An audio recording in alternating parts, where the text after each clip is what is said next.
Hi everybody, Beadmeister22 here. Hey, today we're going to take a look at our BISSELL Pet Stain Eraser. We're going to take it apart. I'm going to show you how to clean it. I'm going to show you how to fill it up.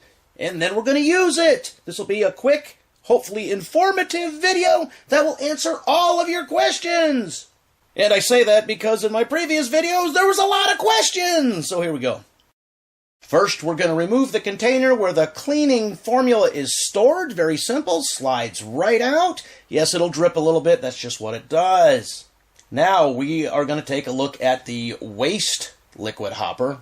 And then you can see what it looks like in there. Yes, it's pretty dirty. So I'm going to clean this. I'm going to dump out all that crud. I'm going to clean it, and I'm going to rinse it. And I'm going to remove the scrub brush. It's very important to keep this clean because remember, this is a static brush. The brushing action is your arm. It doesn't spin, it doesn't move, it doesn't do anything. But it does get dirty. You can see there's cat hair on this. And you can see how dirty it gets underneath, and we will be wiping that all down. I don't clean this as often as I should, and what's funny is this is very easy and simple to clean compared to that Hoover vacuum we have. So we're going to clean the underside. We're going to wipe this down. You'll see it gets some crud built up there. You want to keep the rubber gasket on the bottom of this clear. If it gets crud on there, you may not get a good seal and you're going to have leaks. We don't want leaks. Also, you want to inspect it. Make sure there's no cracks or make sure nothing's broken. And lastly, we're going to remove the clear front suction nozzle. Very easy, pops at the top, and you can see how dirty that gets in there. You'll want to keep this clean too. We'll rinse off this top piece, and then we're going to wipe down the innards of it. And you can really see there's not a lot to this, but it disassembles and assembles very easily.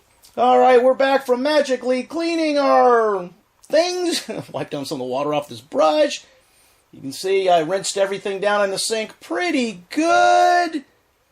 And give it a one last wiping. You don't want this all wet when you're reassembling it. Remember, this is a powered piece of equipment. Yes, it's battery powered, not a plug-in, but you still don't want it all wet. You want to keep the places that are supposed to be dry, dry. One of the problems this BISSELL has is sometimes the spray nozzles get plugged. They get clogged up. What happens is, you'll find this funny, when you leave the cleaning formula in here for extended periods of time, the soap kind of, dries up or gums up sometimes, and it will clog up the spray nozzles. You want to make sure that's clear. Another thing we need to do is take the cap off the container for the cleaning solution. You'll see there's that little tube in there. That will get gummed up with soap. Occasionally, it will actually fall off. So if you're vacuuming and you go to squirt that button to shoot out the cleaner and nothing happens, well, you better check that first. Make sure that is attached. It will come off. And then make sure it's clear. These gum up. It's a problem they have, and it's because we don't clean it when we're done.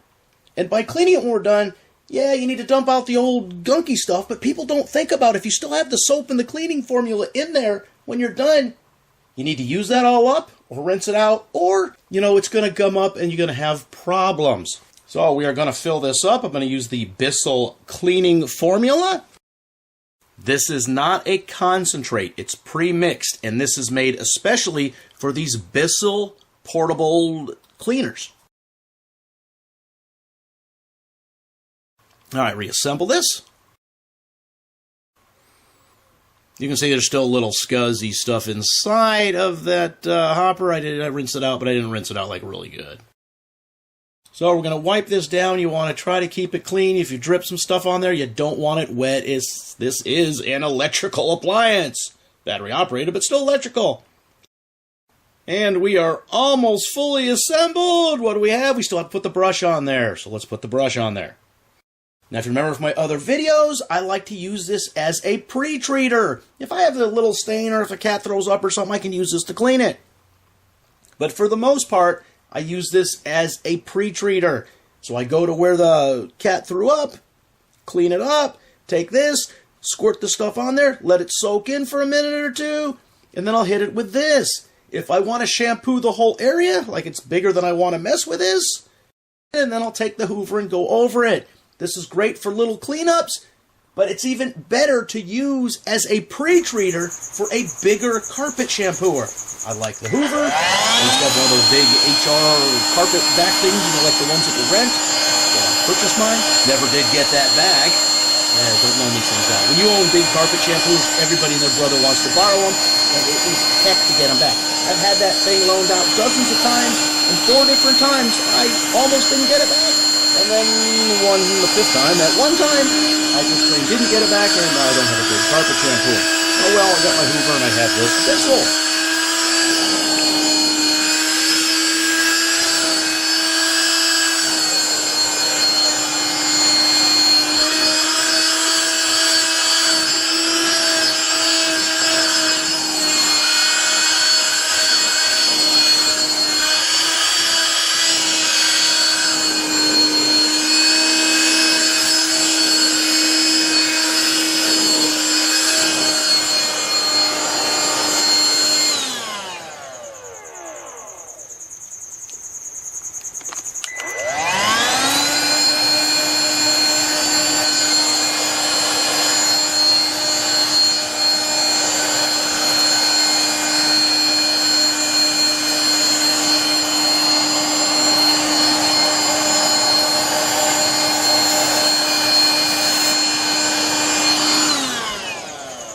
So, what do you think? Is this easy? Yes, a lot easier than the Hoover. This comes apart beautifully, goes back together, it's easy to clean, and I have had this thing for years and years and years. I hope this answered your questions. If not, leave them in the comment section.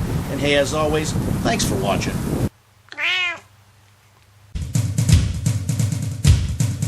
Beanmeister 22, the most dangerous man on YouTube.